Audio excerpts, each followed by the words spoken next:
ఆదిలాబాద్ జిల్లా కేంద్రంలో ఉద్రిక్తత నెలకొంది. 20 మంది బీజేపీ నేతలపై పోలీసులు కేసు నమోదు చేశారు. తమ పార్టీ కౌన్సిలర్లను కాంగ్రెస్ నేతలు కిడ్నాప్ చేశారని బీజేపీ నాయకులు నిన్న ఆందోళనకు దిగారు. కాంగ్రెస్ కార్యాలయంలోకి వెళ్లేందుకు వారు ప్రయత్నించగా పోలీసులు అడ్డుకున్నారు. ఈ క్రమంలో పోలీసులకు బీజేపీ నేతల మధ్య వాగ్వాదం, తోపులాట జరిగింది. సీఐతో పాటు పలువురికి గాయాలయ్యాయి. పోలీసు వాహనం ధ్వంసమైంది. దీంతో తమ విధులకు ఆటంకం కలిగించారని బీజేపీ నేతలపై పోలీసులు కేసు నమోదు చేశారు.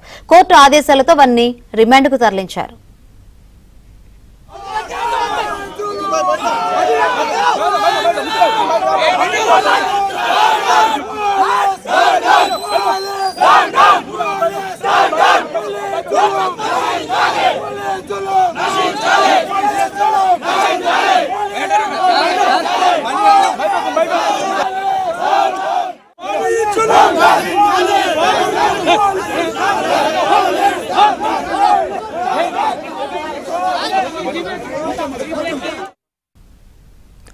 ప్రకాశం జిల్లా